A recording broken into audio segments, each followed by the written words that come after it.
Hello, let me unmute my guests because the program we're using will not mute them properly or mute any of us properly. Let's see if I can switch you guys around so the timer isn't taking the hot seat. There we go. Matt's in the hot seat. Just throws me away. Yeah, no, he's just out. You're actually not allowed to stream. I'm on the stream for 5 seconds. You got too old in those 5 seconds and we kicked you off. I'm just, no! I'm just dissolving. The wrinkles forming, your hair graying. You've had your time. Tail you have in the back also graying. I mean, Rowan has more gray going on than you do. Hey, it's blonde. Oh, okay. I will be gray soon. So, 40 seconds in, we've already done cosmic horror. All right. Hello, everyone, and welcome to sprint number 6 of the Storytellers Hearth. It is now Sunday. It is noon EST. It is 9 a.m. here in Los Angeles. So I am very proud of myself. I'm up, makeup, and my hair is done, and I've eaten. So this is so impressive. Everyone celebrate me. Welcome to the stream and the channel. I hope everyone's sprints have been going well. I was able to catch the break timer last time, or the break sprint, and it was lots of fun. Thank you to Sarah. So if you, before we introduce the guests, I'm saying that we have this timer down here because the 3 of us are yappers, and we'll totally just chat the entire 3 hours and we'll get absolutely no work done. So that's why we have this timer. We're going to do a 45-minute sprint with 15 minutes breaks in between, 45, then a 30, and then a 30. And I think that's all. We might have one more in there. But I did math it to make sure it fits in 3 hours. Yes, this is the very beginning of this stream. I'm just having a timer go for chatting. Everyone's saying hi. Sam is proud of us. I'm not sure why. I'm hoping it's for our little sprint setup down there. Mars has returned from sandwich eating, which is always a good thing. It is Saturday in Los Angeles. I'm so glad. What day did I say? You said Sunday, and I had no belief in my ability to track a calendar, and I was like, shit, it's already Sunday? What? Man. It's Sunday now. I'm changing Getting the away from calendar. We're swapping Saturday and Sunday. And I fully was ready to believe you. So I believe, or I appreciate the heavy belief from my co-hosts in me. They're just like, yeah, CB's right. We believe you can control time. Yeah, I'm actually a chronomancer. That does make sense. Yeah, that would track. It does? Yeah. How am I always late to everything then? Because time listens to you. You don't listen to time. Yeah. My chronomancy just doesn't affect anyone else. It's just yours. It's just for me. So for me, I'm on time. For everyone else, I am in fact late. And it's a great power. Oh, it's so useful. Yeah. Really comes in clutch for all the things that only affect me. The wizard shows up precisely when he means to. Yes. I saw the Lord of the Rings for the first time a couple weeks ago. Oh, nice. All right, let's introduce ourselves. Matt, you can go first. Okay. I am Matt Holland. I am a dark fantasy author. You can find me streaming on Sam's channel, occasionally on CB's channel, and where streaming is found. You can also read my writing. I have published The White Harvester, which is a pirate short story. It is featured in Sasha Black's The Rebel Diaries anthology. It's available on Amazon and any other place where you can buy books. And there are links to that down below. There's also some social media links in there. I'm not active on any of them. But if you want to see what I used to post, it's all there, archived for the world. You get so check that out. Historic Matt, not present. Yeah, go like an Instagram photo from 4 years ago so I can get a little bit of dopamine. Yeah. Rowan, I like that your shirt has matched the green space. Like the green space wasn't. I don't know why I'm the green guy now. You match our background as well and our little names. I really do. Yeah. Taking away my brand. My brand's green. Not this shade of green, but green in general. And you're just stealing it from me. I'm not usually the green guy. I'm going to have a wardrobe change during the first sprint. You're wearing green. No, I know. Yeah, I'm wearing green, but I need to bring my brand. I need to bring my brand into this. Oh, yes. It's very important. Well, I think you have to paint your wall. I do need to paint. Because the blue is intense. The blue's intense, for sure. It's a nice blue, but it's just like, that's blue. Yeah, very pretty blue. What I was after when I was at Home Depot, I said, I want a crayon. I want a blue crayon. Oh, you chose that. Oh, hell yeah. Okay. All right. Rowan, who are you? Hi, I'm Rowan Truman. I am a playwright mostly, and I am currently working on a Fleetwood Mac inspired sort of rock opera about a band's 15th anniversary. And I haven't published yet, but we're working on it. And what's the fun thing about the Fleetwood Mac? It's old lesbians. Woo! Yay! Everybody cheers for middle-aged lesbians. Yay! We should have like confetti and like a banner. Woo! Old woman Yuri. Yeah. Everybody cheered. That is the fun part. I should have started with that. Yes. And Rowan doesn't have any links below because they shall remain a mystery forever, and you can only see them when you come to my channel or Sam's channel. No other place. They just spawn into existence when the camera goes live. At literally what happened before this stream was not backstage at all. The timer went and boom, Rowan shows up. I spawned in. Yeah. And I am CB Ferrenz. This is my channel. I'm a queer fantasy writer. I write both novels and screenplays, mostly aimed towards TV. I am also the reigning champion of Sam's Flash Fiction Free for All, which I just reclaimed my crown this week as I wipe the floor with Matt and other people, but mostly Matt. Wipe the floor. Yeah. You won. I did. By like a 50%. Half the people voted for me. Well, I didn't look at the poll, so that's your issue, I guess. I didn't look at the poll, so it doesn't exist. Yeah. I also will be making videos again at some point. It was suggested during Storytellers Hearth that I make like screenwriting instructional videos. My cat Storm is apparently there's metal under the bed, and she is, wow, you are making the most noise, crawling out underneath the like bedside table, knocking down my charging port, just her belly. But it's fine. She's out now. All my links are down below. You can see me regularly on both Sam's channel and my channel. We do Whip Wednesday, which is a day on Wednesday dedicated to our, you guessed it, whips. We also do.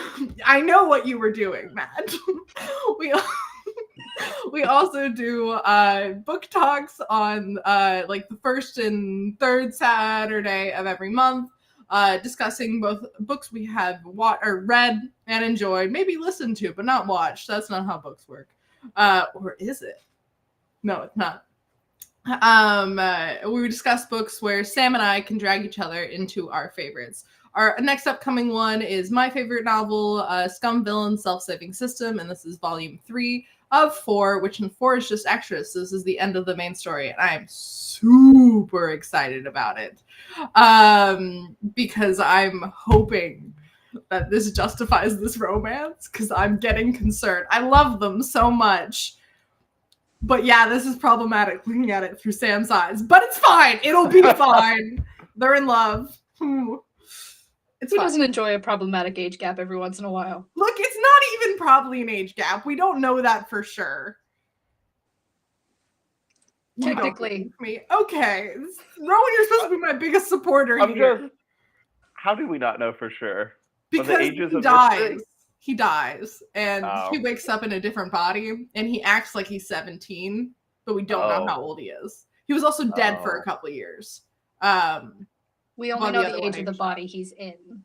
Yeah, you guys should, if you're curious, go watch our videos. Sam and I's. Rowan's in the chat. It's not the age gap, it's everything else. So, what are you working on today? I'm first working on this energy drink I found. And like you were walking down the street and you're like, oh, hello. It's remarkably close to that. And I wanted you to say no. I found that it's probably safe, but I'm not an energy drink person, and I can feel every drop that I've drank within my body still. So I don't Okay. know that we're going to finish this. I kind of hope you don't. Other than that, I'm probably going to make coffee instead and work on the manuscript where I'm writing a speech, Oh. which is a I've been lot. working on that for like a little while. Yeah, it's daunting, and I keep starting it and being like, close the laptop. So, All right. I hope you get that done today, or at least get a big chunk out of it, or get enough. We have plenty of time to work on it. Yes. Rowan, what are you working on? And chat, what are you guys working on? I am working on I'm reworking the outline for the musical because I had some interesting discoveries about my main character and her relationship with her aging body that has sort of made me rethink the way that I'm planning out the rest of this musical. So I'm going to be doing some outlining today. I'm excited about that. How old are your MCs? About 45. They're all from 45 to 50, so okay. Probably middle-aged. Yeah. Entering middle age. Yeah. Parent-shaped. Parent age. Parent-shaped. Parents now. Let's see. Check in chat. People should not have kids. Sam's convinced they're around the same age. I agree. I think, you can watch that stream, and I have so many thoughts. Sarah's tuning back in a really bored moment. It's fine. It's fine. There was context. Schrodinger age gap's the worst. As someone who got heavily invested in a series, only realized 15 years age gap, and she is 20. Yeah, that's the end of. At least I won't DNF it. Probably at 20, I'd be like, I don't know how I feel about this, but it's not an immediate put down. Okay. Lisa is going to finish reading a book. Malin is working through filler and filter words and hating it.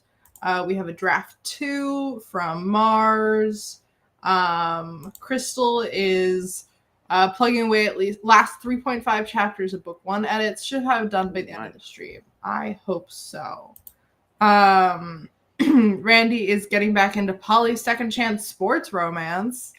That rhymed. Rowan looks really excited about that. Very interested in that. Yeah. RK will be reading books for the self-publishing science fiction contest. I'm a judge, so I need to read and rate them and review them. Well, I wish you luck, and I hope they're interesting. And Sarah is trying to figure out the outline for Witchy YA. I'm going to be working on my gay dragon novel. Yesterday, I finished the Capital arc, which I'm very excited about. And so now I have to go through the rest of the outline and adjust everything so they've known each other for a couple days and they're not just getting to know each other. Plus, I had like them not trusting each other at first, but now I'm changing it to like, I'm fond of you. I don't trust you, which is a slightly different angle. And it puts some of the, my voice is just husky right now. Puts their relationship in a slightly different light. So I'm excited for that. I'm actually just switched to Batman. My voice is getting worse. Go find an energy drink and drink that, and that'll. I'll stick to. It'll do something for sure. It will for sure do something. Yeah. Sepa Ferrenz dead at age 22 on stream. Cause Matt's doing. I mean, you know. Thanks. Sam's prepping for a trip to the library. Couldn't renew everything online, so I must venture out. Good luck into the windy wastes. Non-age gap romance is why the women were toxic. Yeah, that's fair. I'm doing my thesis has an age gap in it, but it also has time travel and like mental regression to his age. So it's like a whole thing. Wish I could write more of it, but studio got to buy it first before I write more. Give me the money and I will write more. Yeah. Incentive. Thanks. And but yeah, I'm excited for today. What are your guys' goals? Like, I would love to write this speech because it's not even a particularly long speech. Because it would be crazy if it was, if I was writing like a 15-page speech in the middle of a novel. Uh, that would be a bit. yeah, it would be a bit much. It's not even a long speech, but it's a character that I already have a kind of a hard time writing in their voice. Mm. And then now we got to do a whole speech with them, and it's very performative, like intentionally so, but that's just another layer of difficulty. Yeah. Mm-hmm. Rowan, you have 2 seconds. What's your goal? I want to figure out my main character's gender. Okay. What's going on with her there? Got it. I expect this from you. I'm here for it. All right, let's enter our first sprint for 45 minutes.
Hello and welcome back.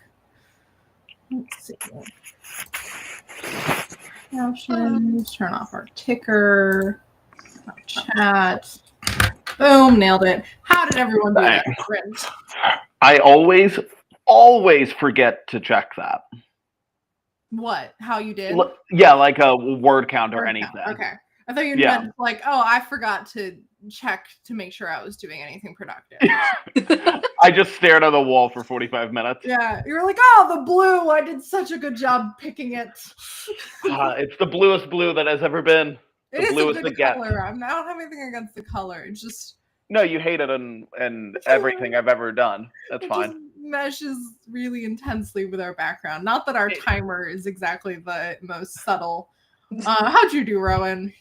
I did pretty good. The outlining is going well. Usually I am a hardcore pantser. So I take it as seriously as I can. I don't know how to talk to myself in an outline. I don't know how much of it should be like planning what I'm doing versus making notes for myself. So that balance is hard. I can show you some of my outlines. Not that I'm an expert at it or anything, but I have a variety of types of outlines. On Cat stream yesterday, we discussed outlines a lot. And nice. Matt, so what did you get done? So I produced coffee. I dumped out the wretched energy drink, which when I did, it was a very loud shade of green. You should do like a detox. Yeah, like I'm pretty sure that was just like substance that I was drinking. The substance? The substance from the movie The Substance. I haven't seen it yet, but I haven't either, but I know there's bound to be a substance in it. If you don't like body horror, I wouldn't recommend it. I was going to say, like, I don't know how well I could stomach that movie from what I know of it. My house is full of film kids, and they keep talking about it, and the show that's where they have, like, the work persona and the not work persona. Severance, right. Because we're going to be watching Severance and Sam's server. Everyone should join. Yeah. And they keep talking about Severance and Substance, which I get them confused because a lot of the same letters on there. Yeah. But I feel like I have to watch it now. Cool. So I made coffee. I got rid of the wretched substance potion. Yes. I had my wardrobe changed so I could get matte pink into the sphere. And I wrote about 271 words, which isn't great, but I found some audio that is helping me get into the space. Oh, is it like good speakers throughout history or something? So yeah, basically, it's the speech is meant to be like very like fascist in nature. And so glad I didn't be like, oh, were you inspired by Martin Luther King? No, it's the opposite of that. I was at fireside chats, so two very different. I was listening to like what I eventually found is just like 1 hour Roman legion march, and it's like a bunch of like heavy drums and like very very militaristic. Yes. And so I just have that on a loop. And I'm like, if anyone is watching me, this is like, a little insane. Yeah, I'm like delightful. So so Matt's planning something. I got plans after this stream. Someone has to take out Matt. Yeah, someone take me out. I like how you're for it too. I got this bit done. I'm writing by hand, so I have a standing desk. I got my first paycheck from being out here in LA and doing a gig, so I spent it on a desk. So I was writing. I tried to angle my camera so that you guys could see like that I was writing, but that didn't work. And then when I got up and I went to the restroom, I tried to get Storm, which is my cat, to sit in my seat, and she didn't like that either. So there's footage of that now. Her not liking going in the chair. It's a rolly chair, and I think that freaked her out. Plus she's slightly having zoomies. But I'm working on the pacing of this, where I have this big fight scene, but I'm like, is this too early to have such a intense fight scene?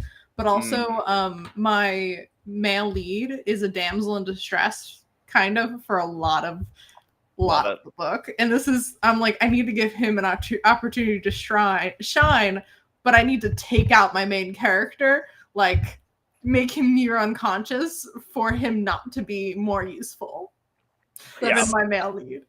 Like I need to nerf him for a scene. So I'm like, I need to introduce a big enough bad that I can nerf my main character where it won't nerf my male lead.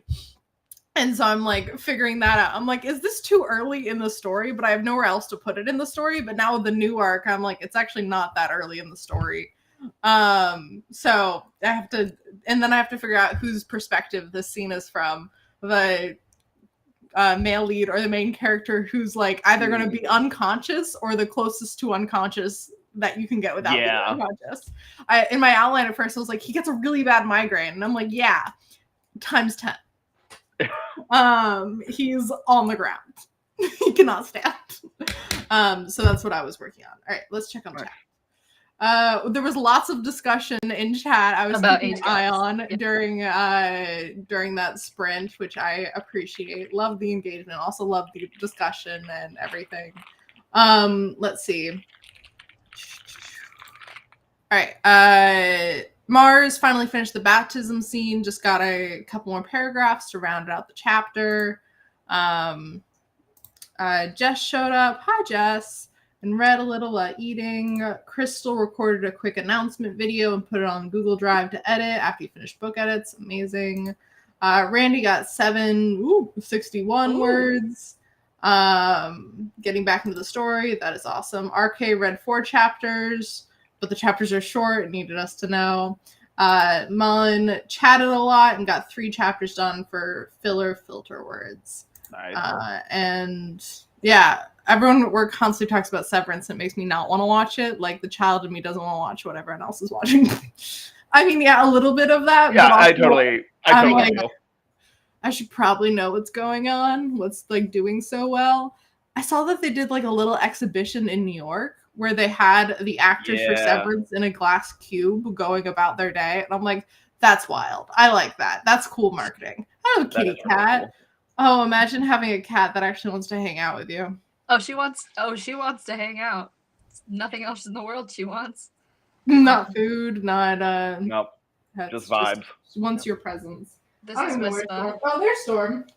Hi, Stormy. She's in there. You can't see because it's an abyss. No. I also, for the same reason, I didn't want to watch Squid Games. Oh. Because I was like, I have to be different. Yeah. But now I really want to watch it. Have you seen it? Squid Games or Severance? Squid Game. Yeah, I didn't want to watch it, but then I kept seeing the ship edits from season 2, and I was like, guess I gotta watch the whole thing now. I watched it in like 3 days, and it was really cool. Yeah, I have not watched Squid Games. It's good.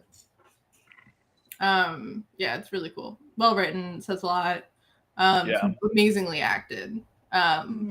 I would read the subtitles. The dub is really weird. It just is. Yeah, I'll just do the subtitles. Yeah. I got through All of Us Are Dead, which is another K-drama, which it has zombies in it, which means everyone should be really proud of me because I watched Walking Dead way too young and I'm terrified of zombies. Like, yeah, it's a problem.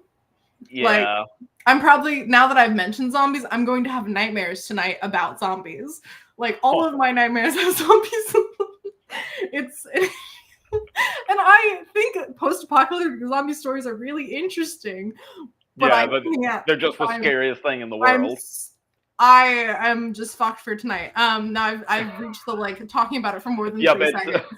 So it's like Beetlejuice. You've said it too many times. It's now gonna appear. It's like Sam and I watched Last of Us together because I wanted to watch it so much because I love Bella Ramsey and Peter Pascal, and I was like, no, I have to watch this. Plus, everyone's talking about it, and like in my film classes, we were talking about it and being like, let's dissect, and I'm like, so I had a lot of nightmares about that. So funny. But it's fine, guys. I loved Happiness. For some reason, not as triggering, like for zombie fear. But yeah, no. Mullen is listing off really. Kingdom could not do. Anyways. Is Sweet Home of Zombies? What? Is Sweet Home zombies, or that just No, that's like another Monsters. creature? Loved Oh. Sweet Home. Loved the webcomic. Loved the first season. They shifted tone in the second season, and but I'm hopeful the third season came out, so I'm like considering watching the second season, but I don't know if the third season's better. I'm gonna start like film ranting about things. I watched. Lisa's asking how young I watched. I watched Walking Dead 9, 8. Ooh, Oh, that's young. yeesh. I was like maybe 7. I was like 13, 14, which even that, I like looking back, I'm like, I don't know that I should have been watching that. My So 8 my is parents wild. were watching it, and then I think my older brother was allowed to watch it a little bit because he's 3 years older than me. So I must have been like 9. And he's really into that kind of stuff. Yeah. And my dad had the manga, like the books, the comics, not the manga. Wow. Someone said manga in the comments before I read that? You know, stop. For that, Matt doesn't get to be here anymore. Lead him to the limbo of ephemeral pain. So my dad had the comics, so I was even more curious about them. But yeah, I had a point to this. Oh yeah, so the dub for All of Us Are Dead is good. I think Sam and I watched the dub. I feel like we did, because reading and zombies was probably too much for me. Because I had to close my eyes during some points, but I would lose the plot if I couldn't read. Sam can correct me if we did listen to the English dub, but the Squid Game dub, like the audio mixing is just weird, where you're like, oh, I can't get immersed in this at all, because the dub is someone in a separate room talking. It's not even like the sound is like, ugh. Anyways, that's my little rant. Happiness is more on the romance sides. Plus, it's like they're working to stop the zombie apocalypse, not like, hey, we're all fucked and we're just trying to survive. I don't think chat actually said anything that they were working on after that before I started talking about zombies. Okay, yeah, I think we're good. We only have 2 minutes left, but I have a little question for people to answer. Let's see. That kind of matches our discussion. What piece of media did you consume as a child that you think most influences your writing? That's a really good question. Thank you. Oh, gosh. While you're thinking. Yeah. My answer is Percy Jackson. Okay. I read it around the same time I watched Walking Dead. Like 2nd to 3rd grade, I think I was reading Percy Jackson, because it was after I finished Harry Potter. And it became my obsession, and I know my writing style mimics that, and for a while I'd be like, oh, but I write past tense, but now I don't. Now I write present tense, and I still don't write first person, but still. Just like the snappiness, the wittiness. Now that I'm writing more adult stuff, it's a little less, but definitely when I was younger, and definitely the way I approach writing, I think Percy Jackson heavily influenced, and like the Rick Riordan's inclusion of representation, how he did that, and how that meant to me and other kids as we grew up. That is also something that's on my mind when I'm writing. Yeah. I have a hard time giving one answer here, so I'm going to give multiple, and I'm going to give them quickly.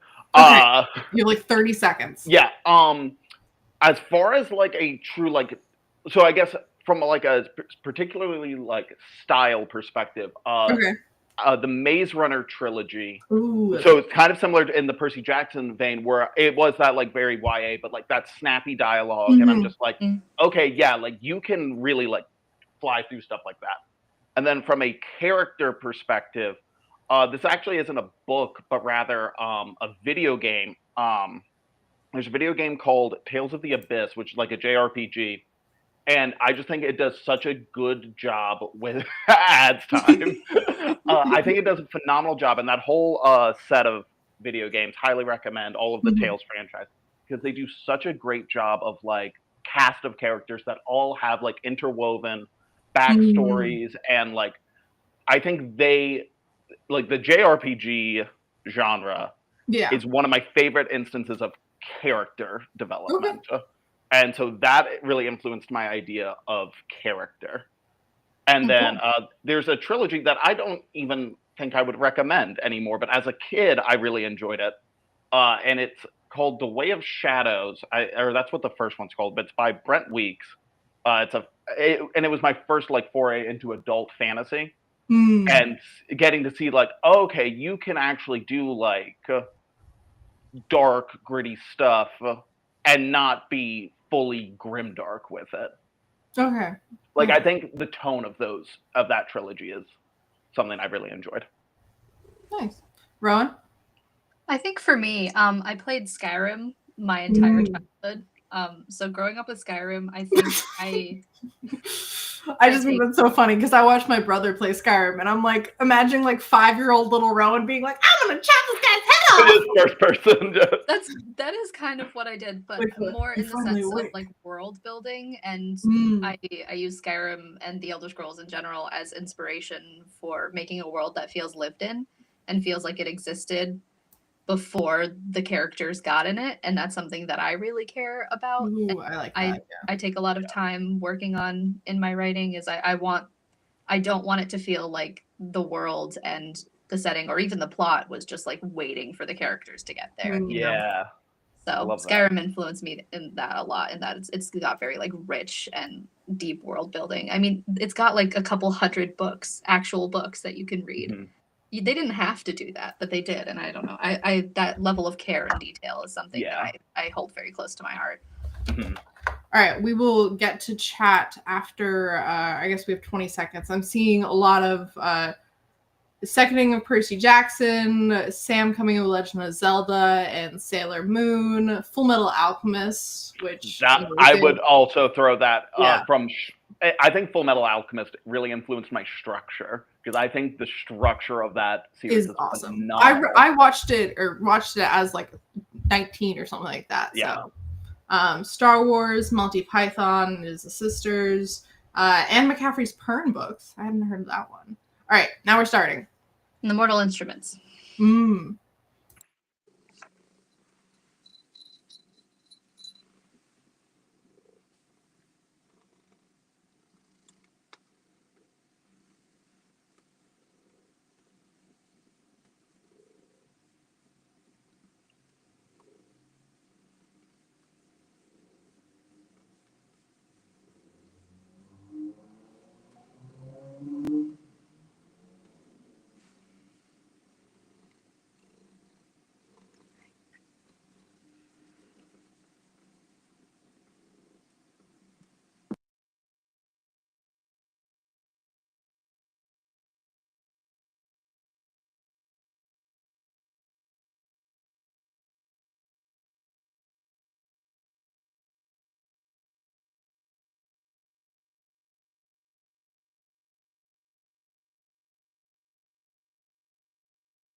Unmuting.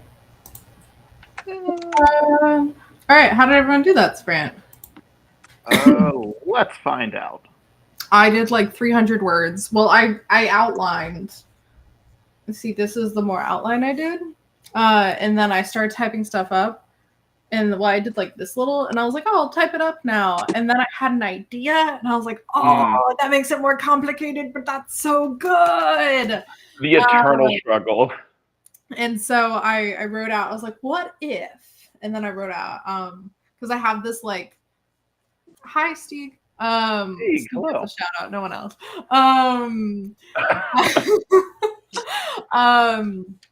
Because I have this like forest, and it's gonna be like one of my characters is a dragon, so he has lots of magic, obviously.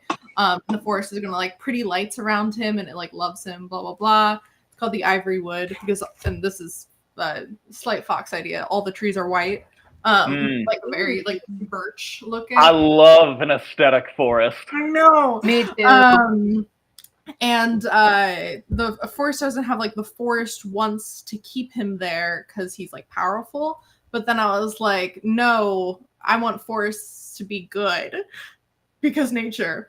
And so now there's going to be a spirit in the forest. And I was like, maybe it's like making the forest do its bidding. And I was like, no, it's the spirit versus the forest. And the spirit is like sucking the forest dry of its magic at like the heart of the Ivory Wood. And then the forest, once Rye, that's our dragon character, comes in, the forest is like, don't go that way. And so kind of attacks them and is like, Rye's being overwhelmed by the magic. So he's the incapacitated person. And the like vines of the forest are trying to yank him out of the forest. But Jason and Rye are like, we're being attacked by the forest. And so they're fighting the vines. And Jason's running further into the wood because they're trying to get Rye to go out of the wood. But Jason's just running with both of them further towards the evil monster. And then the forest only stops attacking when they get into the evil monsters area. The evil monster's like, yo, thanks for delivering him right to me. And now they have to like fight the evil monster. And Rye goes from being overwhelmed with the amount of magic to being drained of his magic. And I'm having like the evil monsters area, like the trees are withered and stuff like that. Instead of being like a pretty birch, it's like they look almost like they're coated in ash or something. And like literally some of them are like disintegrating, like Thanos snapped. So yeah, that's the idea I came up with. Yeah, that rocks. Thank you. I'm quite happy with it. All right. What'd you guys get done? I wrote 360 words. Nice. And we're almost done with this speech, so... Woo! This is a 500-word speech now? Huh? It's like a 500-word speech? Let's see. I was already partially, like, through it before today. Okay. Is other stuff happening, or is this all just... yeah. Okay, I'm like, is this just someone speaking, or is like... No, yeah, it is someone speaking, but like the protagonists are like in the audience, and they'll sometimes break it up as like a get a load of this guy. Like, okay, yeah, as long as it's not just like three. Yeah, it's not just a brick. Yeah, I had in my first book, I had to explain like lore dump. And I thought it was like 5 pages of talking, but it was like 2 pages. And I was like, oh, I just hella condensed this there's no details here. How'd you do, Rowan? I did also pretty good. I wrote about 300 words of outlining, and I realized that I can't make the Irene, my main character, I can't make her divorce with her ex-husband as nasty as I want it to be because that takes up too much time. So I made it sad instead, which is that's just great. Worse. It's very Fleetwood Mac in a way that everybody was married and is now divorced from each other. A lot of divorce. Yeah. Oh. And a lot of people who were never married but who are divorced. Yeah. Just in energy. Yeah. The energy. A lot of fun. The energy is very important. All right, chat. Let's check on you guys. We have Steeg showing up. We have Mars took a break from writing to have a snack and do some reading. Steeg is reading a craft book, preparing for a craft book live stream on Tuesday. Ooh, nice. Dharma is 296 words. I've been adding a character to an existing scene. Nice. That's good progress for like very splicing kind of editing. RK read 2 chapters with a sister and ordered lunch. Stieg is celebrating me saying hi. Sam's at the library and we are her company, her entertainment. I wish I was at the library. There's like 2 libraries within a mile, but I'm a little worried to walk to them because I don't know the area very well. And like the area that way is kind of sketch and the area that way is really nice, but there's a shopping center. So I'd have to walk through the shopping center to get to the nice area to get to the library. I'm just not ready for that yet. Maybe I'll make one like a video game dungeon layout. Yeah, except it's where I live. Yeah. So fun. That's just what LA seems like to me. Yeah, very much. Yeah, or any big city. New York is like that for me. LA is so sprawling and like it's so big. And it's so flat. And every like there'll be a really nice area and then right next to it it'll be like not a nice area, and that's just like every 5 steps it like switches up on you. It's like, oh, this is very like shopping center, and all of a sudden you're like, I'm in a desert and I can feel my skin peeling off because it's so dry. And then you step and you're like, that's Warner Brothers. That's just Warner Brothers. That's just Warner Brothers. Hollywood is right there. There are so many, LA being one of them, just big cities in America that I'm just like, this is a fantasy location. Like, it's so wild that this is a real place. Las Vegas? What do you mean Las Vegas is a real place? It's in the desert. Yeah. I was running a D&D campaign, and I just put Las Vegas in there because I'm like, no, like, this is so made up. That can't be real. You're making it not real. You look at Las Vegas and go, no. Yeah, like I'm like, we are in a fully fantasy setting. We've been playing, D&D for a year and a half, and I'm putting Las Vegas in here, and it doesn't feel out of place. Like, the tone didn't change for me to put Las Vegas in here. It's just here. It's just, yeah. That Tumblr post that says, like, because you're in a desert, it's designed to keep there as long as possible so that you are, like, stolen all of your valuables.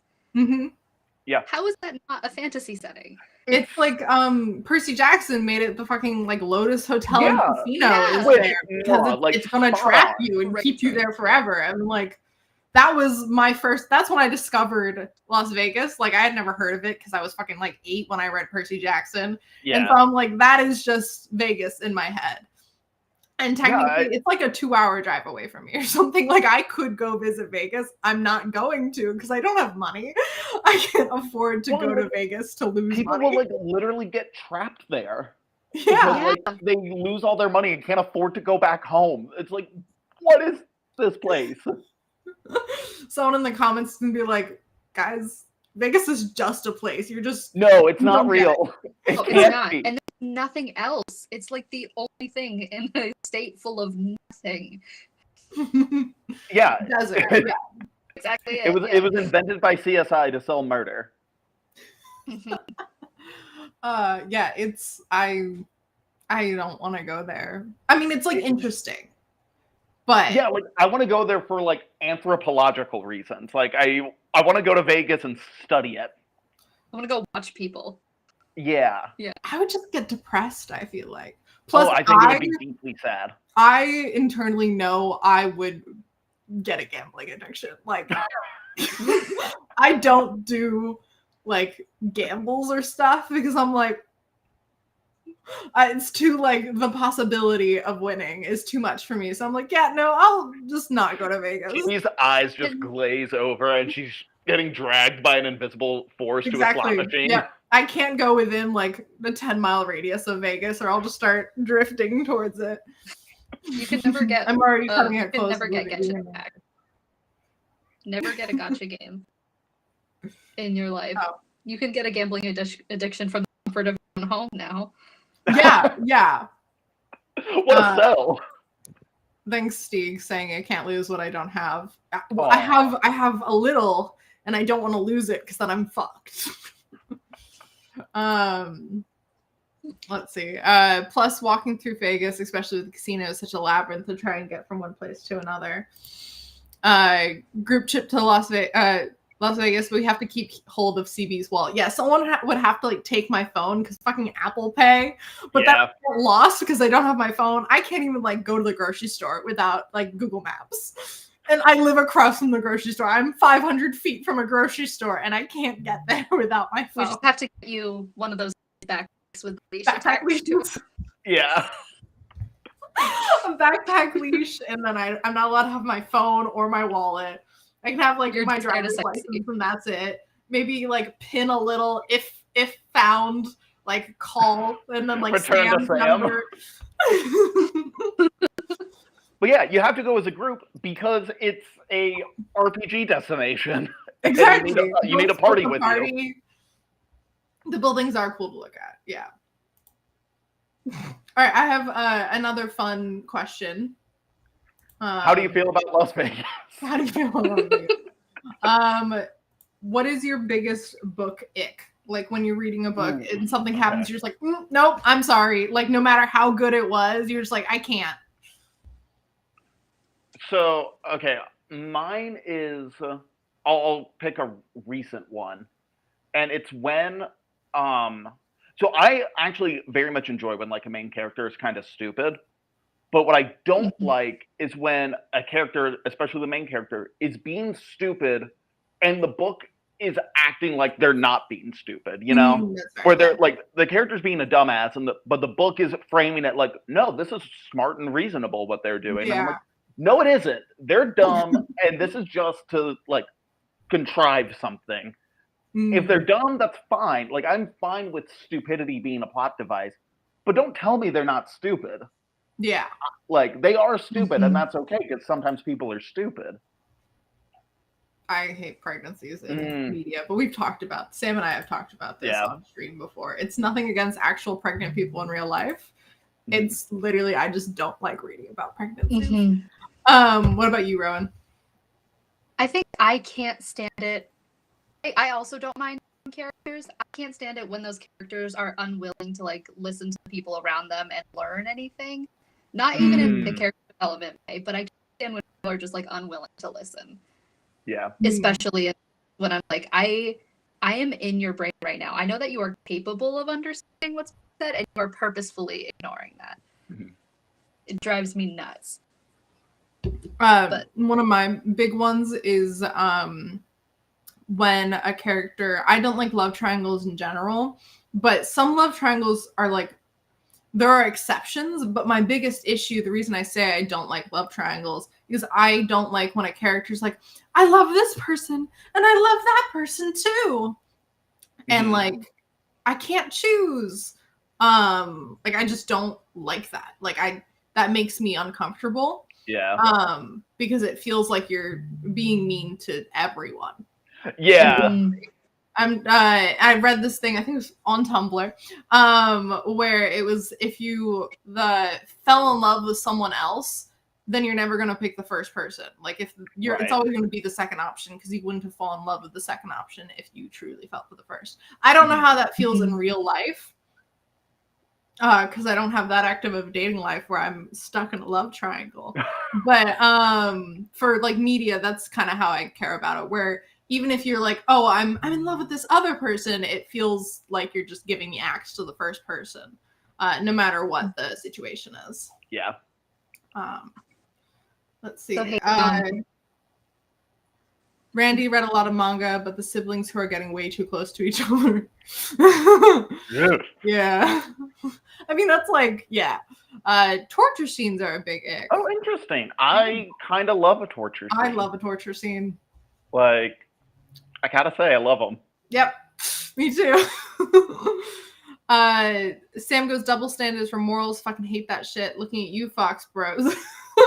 Sam and I watched a show together, and yeah, there's so many double standards for like this person's the villain, this person's the good guy, but it's like even the same. It's a different set of moral standards that the narrative treats it as. Yeah, because they're in the role of the good guy and the bad guy when the good guy's doing bad shit, and we're just like, no, it's fine because they're the good guy. Yeah. And the bad guy ends up being like a gray anti-hero kind of thing, and we love him. He's our favorite character. biggest icks when the MC doesn't have any friends. Not a single one. Yes! Yes! I hate it so much. We lost. Rowan hated it so much they left. Yeah. Well, because I hate it so much when the book starts with like, here's this big loser who everyone hates, but you're gonna love them. Gorgeous. They're so yeah, and they're gorgeous, but they don't have any friends, and everyone hates them. And I'm just like, why do I give a shit then? Yeah. Like, I'm rooting against them. They seem like they suck. No one else likes them. There's probably something wrong here. Yeah. Like. All right, let's go into the next sprint, and while we wait for Rowan to return. Okay.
Hello and welcome back.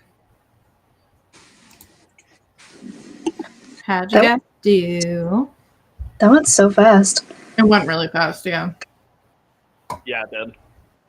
I got 531 and finished the speech and the chapter. Yay! Yay! Is it good at the moment? Maybe not. It'll need an edit, but that's what edits are for. Right now, it needs to exist. Right now, it's just Yeah. done. But you're done the speech. Yeah, it exists. I've done the speech. It's on the It page. exists. It's in the world It is. now. You're fashion. You can stop listening to your music. Yeah, I can stop. Well, and ironically enough, the weird hour-long Roman march video ended right around the time I was done writing. Oh, you're like, I planned that perfectly. Mhm. Planned it perfectly. How'd you do, Ron? I did pretty good. I'm working on a scene with the divorced couple, and Actually divorced or emotionally divorced? yeah, actually divorced. Emotionally divorced is still. I don't know if those two have ever expressed emotion to each other in their. Yes. But they had like a sit down, or they're going to have a sit down. This is still the outline, where they talk about their marriage and why it ended, and he feels like she's only ever loved one thing in her whole life, and that thing was not him. It's kind of true, but he didn't need to say it out loud. Yeah. It's two things, but he's not the second thing either, and I think they need to talk about that. No, I've loved two things. Doesn't include you. Tiramisu is also fantastic, and I love that. That's the second thing. Can't forget that. It's a big part of who I am. I moved on from that scene, is all outlined out. I think I am going to have it from the perspective of the semi-unconscious person. That's really fun. And just have them be like ragdolled through the whole scene. Like they can see, but they're being like thrown over the shoulder of the male lead. They're being yanked by vines. They're gonna be like underneath, like at one point they're gonna be on the ground and the male lead's gonna be standing over them. And I'm like, this is gonna be a lot of like them looking at our male lead's ass while bad things are happening, but it's just like right there. Yeah. So I don't have to control the tone of that, because I did notice as I was outlining it, I started to actually write it. I was like, yeah, then a vine comes in and grabs his like sword hand, and then I'm like, and he pulls out a dagger, and I was like, calm down. This chapter now has a whole page of the outline. But it's fine. And then I rearranged the male lead's next chapter starts earlier, because now this whole thing happens from the other one's point of view. And so I am curious, when I finish going through this outline, how I balanced whose perspective is whose at the end of it now. So I'm going through and like adjusting when information's discovered and like emotional relationship beats are being hit and when. So I going through that. Nice. I do love writing from a nearly unconscious POV, because I feel like you can like play around with imagery more there, because like things are so like in and out anyway that like you can get a little more abstract with stuff like that. Yeah. It's also really fun because you can write everything like it's happening through like a panel of like fogged glass. Yeah. And I love that. That's how I feel about like I don't have to focus on the things that if you were actually fighting in a fight scene you would focus on. Exactly. Because the person's kind of out of it. And so would be focusing on not the right thing. I don't know if that I am going to have them focus in on the ass, but I might, and I can get away with it. It is going to be a nice ass. So that's my what I got done. Let's see what chat got done. Like how people kept discussing the icks. I appreciate that. All right, Mars did more reading. Crystal finished book 1 edits, yay, and got themselves a reward snack. What was the reward snack? Yeah, what was the reward snack? As a snack lover. Ooh. RK ate lunch, changed laundry, read half a chapter. Randy, 388 words, spent a chunk of that time trying to find a way to shorten the chapter. Dharma only added 200 words. That's still good, but successfully added a character to the previous scene and back to drafting. Yay. And Mars is going to head out to get ready for their stream. See you all there. Yep, definitely. They are next. Yeah, okay, we'll end right on time. Speaking of icks, I meant to say this before Wi-Fi decided to jump off the page. I can't stand it when there is I can't stand the he's mean to everyone except for me, because I can't let go of the he's going to be mean to you too eventually. Yeah, it's never works. Why the fuck is he mean to everyone? Like, like mean to some people is fine. Like, some people deserve to be mean to. That sounds awful, but it's true. But like mean to everyone, like the shop clerk like did nothing to you. Like, just be polite. But yeah, your point about he's going to be mean to you eventually is a great point. It's like, if the majority of their behavior is one way, the exception will probably disappear. Most likely. But yeah. Although I do love writing a mean character. Yes. I like mean characters. Mean is fun.